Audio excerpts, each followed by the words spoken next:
Today we're going ahead and we're putting out our bell peppers and jalapeno peppers. These are jalapeno peppers. And what we're doing is, like I say, we put the drip system down to get it ready, and we're just planting one at each of the emitters.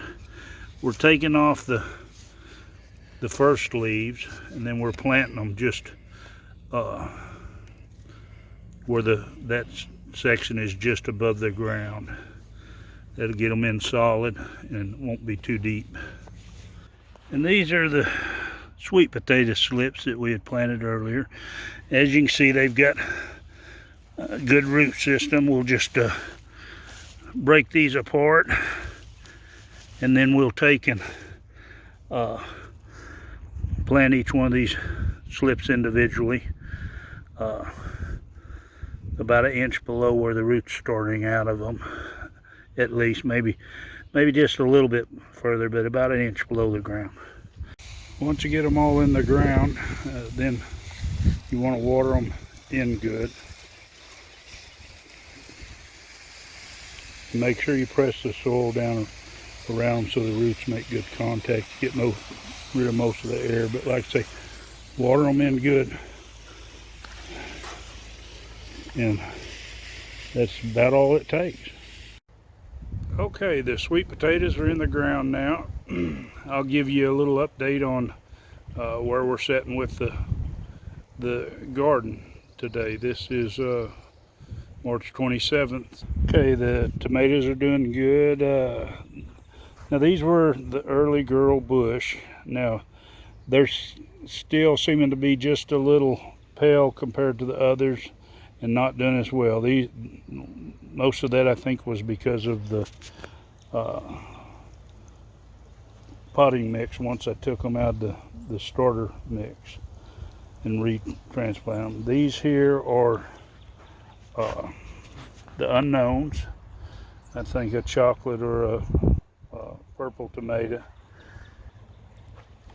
And these over here are the celebrities, and they seem to be doing really good. There's a few that's still small. They were small starting out. Now today we'd put out all the peppers, and that's the bell peppers. Now these are my cherry tomatoes, and they really ended up root bound in that mix that I had, and I finally got them to where they're starting to green a little bit. I figured I'd go ahead and put them out. If they died, then they die. And these are all the jalapenos. The purple hull peas are coming up. Some better than the others, but we should have a good crop of them. The grass is starting to come in, so it's going to be time to run the tiller.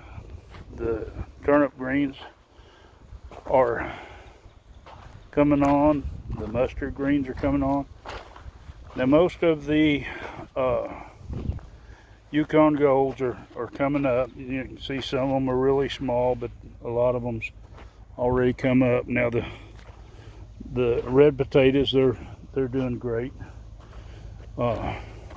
It's time to fertilize them, and what I'll do is pull a little dirt around them. Now these are, when you're talking about potatoes, you got determinate and indeterminate.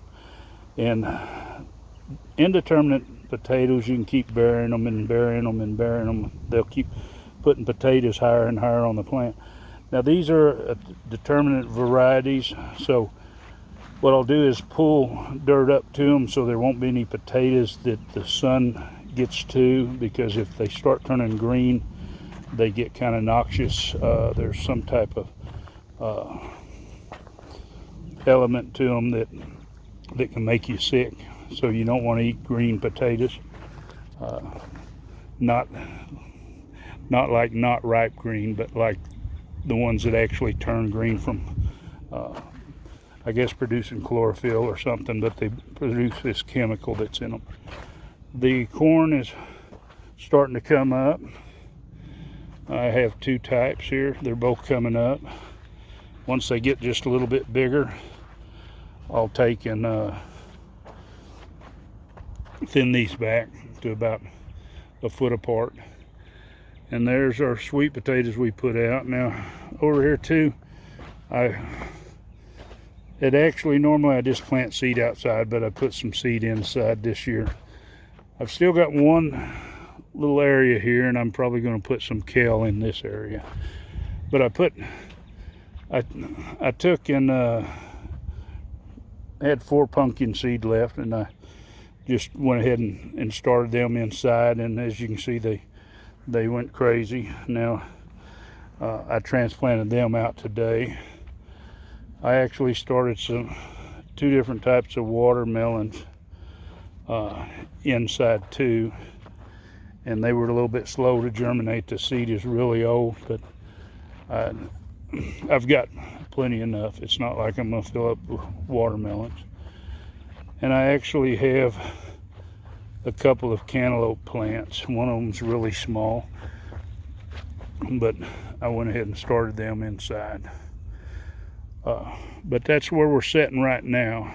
Like I say, there's only one little place left, and definitely how green the ground's looking, that's a good sign that it's time to till. It'll be here in the next week. I'll be tying tomato plants to stakes because they're really taking off and getting a lot of height to them. So before they start falling over, I'll want to pull them and train them towards the stake and tie them up. The baskets, you have to watch them at least every couple of days, because once they start growing out, then you've got to try to work them back in.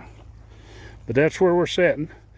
If you want to see more videos and updates, just click subscribe or like this video and hit the bell button, and you'll be notified.